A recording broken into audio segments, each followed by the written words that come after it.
Welcome to this edition of SAU Weekly, your source for the latest news and sports from St. Ambrose University. I'm Luke Vera. And I'm Cole Negan. On Wednesday, the security gates in the East McCarthy lot were officially put to use. Those who park there will now have to scan in and out for access using their B card. Drivers will need to enter the lot through the gate closest to McCarthy Hall and exit using the gate closest to the Wellness and Recreation Center. And one-way traffic will be enforced there as well. The installation of the gates was announced by campus security last fall in response to a spike in thefts of Kia and Hyundai vehicles around campus and the Quad City area. However, some students have expressed their concern regarding the effectiveness of this new security measure. I honestly think that the gate in general was a great way to attempt to reduce all of the thefts that have been going on campus. But from what I've seen so far, I'm not entirely sure how that's going to go. I think the intention for security was there to get these gates in order to help stop those thefts. But personally, I don't think that if it is teenagers that are stealing these cars for a joyride and not someone who actually needs a car, I don't think these gates specifically are going to stop them, because if it's someone who doesn't care about the well-being of the car and doesn't want to keep the car long-term, then I think they'll just drive through the gate. We've seen this technology create improvements on other campuses. This was a good location to try because it is already fenced in, if you will. The building's on two sides of it. It comes into a hill. So we didn't have to do a lot of changes around it. So it was a good place for us to test these technologies and try to respond to both an immediate need, but then also technologies we've been looking at in our long-term efforts. If the gates are effective, then they will remain in place. Campus security is also looking into the possibility of adding more gates across campus. On Tuesday, SAU hosted Explore STEAM, an event open to any student grades 2nd to 8th, giving them the opportunity to see science, technology, engineering, arts, and math in action. SAU Weekly's Luke Vera takes us there. Kids from all over the Quad City area flocked to the Rogowski Center for one of the most highly anticipated events of the year, one that everyone involved looks forward to. It's a great event for college students and younger children and faculty and staff. I think it just really, lets us connect with the community and brings to light the importance of all of these fields. SAU students and professors helped put this event on and had everything from paper airplanes to remote-controlled robots, and the kids just couldn't get enough. With smiling faces and encouraging parents, the students had the opportunity to get their hands dirty all day long, seeing how science can use the heat of a flashlight to make objects move, and how kinetic energy can power light bulbs. These kids could get an idea just how much of a role science can play in our everyday lives. So I love the fact that they just go to stations, and sometimes they get takeaways, which is great, but it's not this go to this many stations and get a prize kind of thing. As part of the biology department and having been at SAU for 30 years, Brenda has seen STEAM at SAU change and evolve from an event solely for girls in STEM to an event held with open arms, inviting anyone who is curious to come and join in the fun.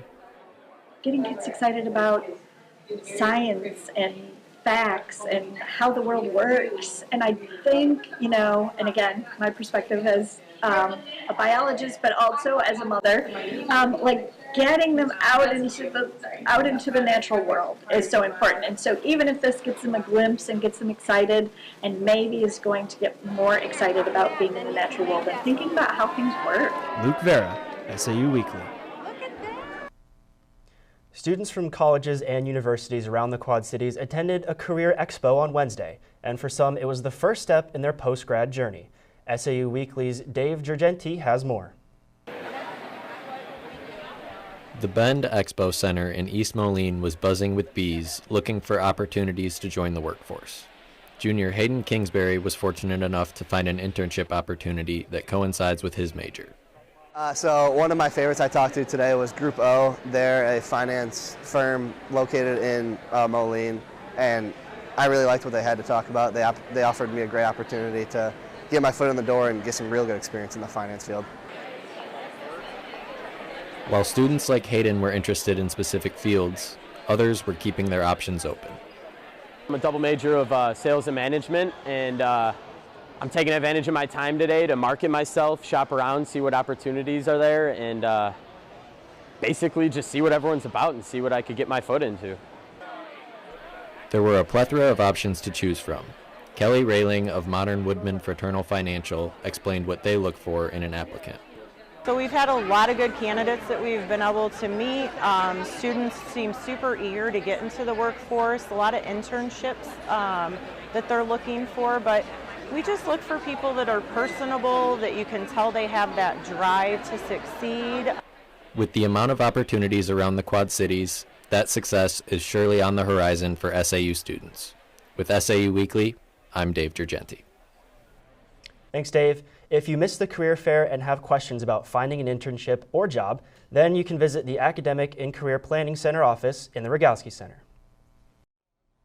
SAU's Black Student Union has hosted multiple events, marches, and celebrations to promote Black History Month. This week, the students partnered with Sodexo to sell 2 special flavored stingers at the Beehive. The Blues, consisting of grape, blue raspberry, and almond, and the Rosa, with watermelon and grape. The names came about because the rose, that's a color, it's a shade of pink. Originally we wanted to do the Rosa Parched because the Rosa is like a sweet and sour type of flavor, but then we just went with the Rosa. And then the blues came about because blues is like a good part of African American culture and music. So that's how we were able to come up with the name for the blues. You can enjoy these special stinger flavors at the Beehive through the rest of the month. Coming up next on SAU Weekly, space worms invade the SAU Studio Theater. We give you a look at House of Ruckus's new comedically cosmic tale in this week's What's the Buzz? We'll be right back. Students already know that you can pick up a copy of The Buzz every 2 weeks here on campus. Some students may have not known that you can now catch up with the latest news on campus online. Each issue of The Buzz is just a mouse click away. Now you can read The Buzz no matter where you are as long as you're connected to the internet. So if you can't find any more hard copies of The Buzz on campus, just go to www.sau.edu and you can enjoy reading The Buzz online. Tune in to KALA and hear something different. Programming that celebrates the diversity of our listeners. We're advocates for the arts, showcasing your favorite music from around the world. We're storytellers, producing award-winning news and educational podcasts. We're dedicated sports fans, bringing you the latest Fighting Bee action from St. Ambrose University. We're a learning lab, mentoring the next generation of broadcasters and content creators. A part of your community for 5 decades. We're KALA Radio, 88.5 FM and 106.1 FM. Turn it on and turn it up. House of Ruckus is returning to campus with an evening of interstellar hilarity with their new show, Space Worms. SAU Weekly's Miranda Richards shows us more.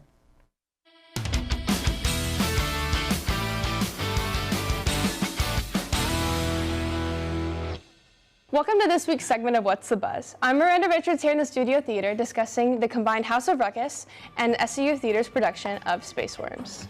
What has this process been like? It's been super cool. It's very different from a lot of other things that I've done. I have gotten to work with a lot of really good, really cool people who have taught me a lot about like professional acting, you could say. You know, it's the only thing that I've done that's really not like associated with like a school or like something like that. So it's been cool to kind of be able to work with older castmates that really know what they're doing. If you could describe the show, how would you describe the show? I would describe this show as 2 best friends who are talking about this show or this movie that they just saw, and you know, they then get beamed up by the space worms and hilarity ensues. What has changed from this show to shows in the past? I mean, what's sort of nice about the space that we're in, we get sort of different resources than we normally have as far as like lighting, and our set designer has been really cool for this one and has built some really cool stuff. And also, like, getting to work with Ambrose students has been cool, like, because we sort of have our set group of people, so it's been cool to have people that we've worked with last year, but also people I've never met before ever in my life. How would you describe this show? Space Worms at its core is about and I'm stealing this from Calvin, my co-writer, is the relationship between artists and critics. And as you watch the show, you will see all the characters are both criticizing and being criticized by different characters in the show. But ultimately, it's about funny puppets and space and Jell-O shots and worms. Don't forget to go see Space Worms February 24th, 25th, 29th, March 1st, 2nd, and 3rd at 7:34 p.m. in the Studio Theater. Thanks, Miranda. You can get your tickets now at sau.edu/Galvin. Coming up next in sports, SAU basketball celebrates its seniors with a doubleheader against Indiana Northwest. And we give you a preview of the women's lacrosse season ahead of tomorrow's home opener against Lewis University. Join SAU Weekly's Jacob Moisa as he takes you inside SAU athletics. Stay tuned. Ready the studio in 3, 2. Welcome to this edition of SAU Weekly, your source for the latest news and sports from St. Ambrose University. The Mississippi River crested on Monday at a near record high. This is What's the Buzz with Abby Varcala. Staff members put many hours of work into planning the spring commencement ceremony. But for Coach Bluter, her coaching career started right here. Welcome to this edition of Inside SAU Athletics. On today's episode, we're featuring the men's basketball team. We're featuring the men's and women's track and field teams. We're catching up with the men's lacrosse team. Thanks for watching.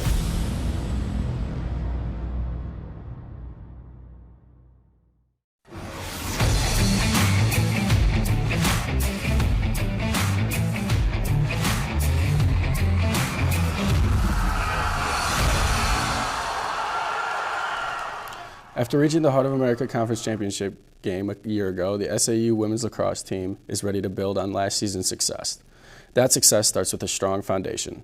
SAU TV's Lily Reed explains. After taking over mid-season a year ago, head coach Katie Bransky had a little time to prepare her team.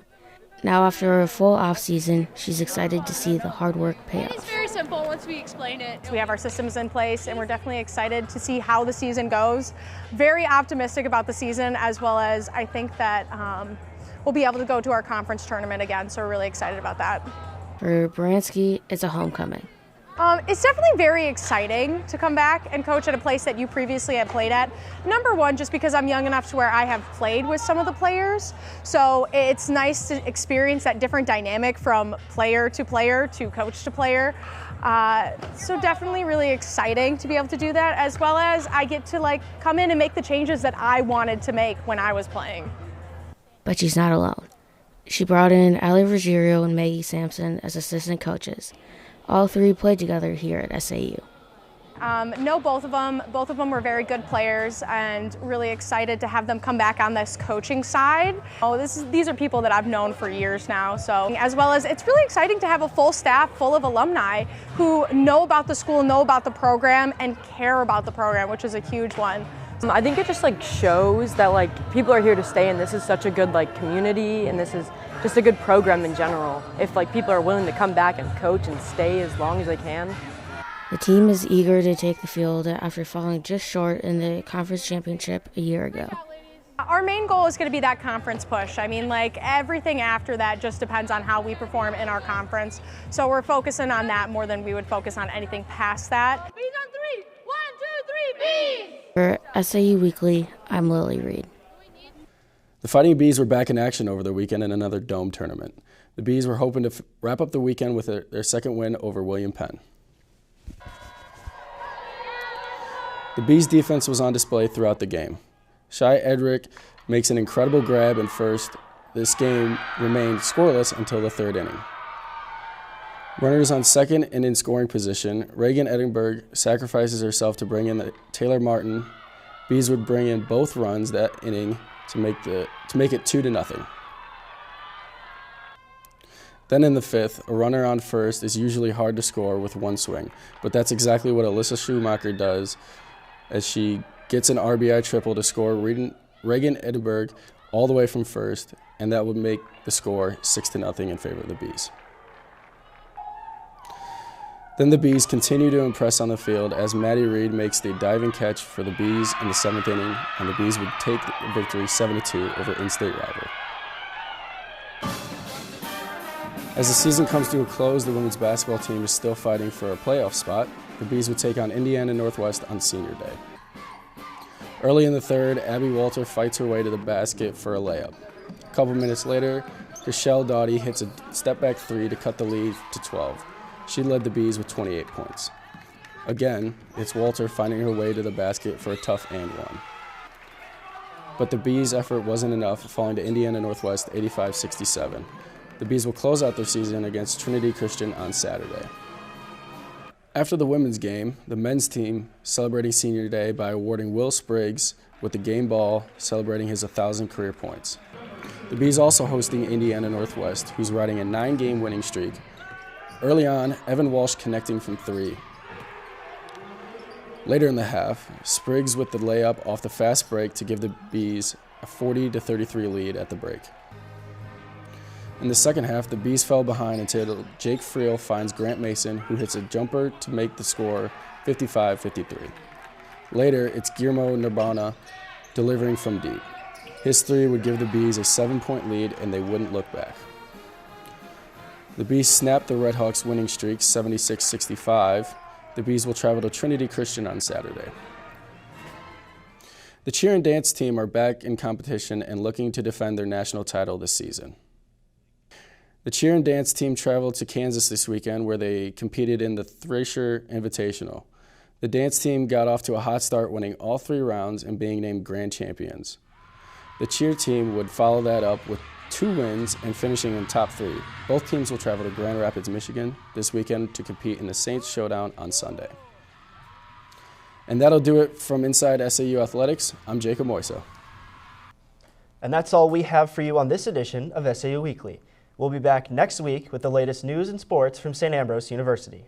Remember to check out the SAU TV Facebook and Instagram pages for our newscasts, top stories, and more. You can also find them on The Hive at sauthebuzz.com. We'll leave you with another edition of Annie on Campus. Thanks for watching. Hi, I'm Annie Krull, back with Annie on Campus, and today I'm with Chase Mason. And we will be asking students what their favorite class is. Chase, tell me a little bit about yourself. Yeah, so I serve as Vice President of the Student Body for SGA, and today we wanted to give away some free t-shirts to raise student morale. What is your favorite class? Micro. And why? Because I like the labs. Okay, fun. They're fun. Here's a free t-shirt. Thanks. I would say sports management. And why? Because I want to work in sports when I graduate. Probably psych and treatment of juvenile offenders. Why do you say that? I really love my professor, Julie Kettman, and it's just really interesting getting a different perspective on the juvenile court system. I'd say conflict management, negotiation, social psychology. Why? Because the teacher's fun and engaging. I would say child and adolescent development. Same. And why do you guys like that class so much? I love our professor. She keeps the class very entertaining. I love talking to her after school. She's really helpful if you ever have questions. I have to go with motion graphics. I just like being able to draw things and being able to animate and stuff like that. So favorite class is my juggling class that I'm taking. And why is that your favorite? Because it taught me a lot how to stay in the moment. Chase, what's your favorite class? I would say my favorite class is auditing with Mike Cipriano. Why do you say that? Because Mike Cipriano is my hero.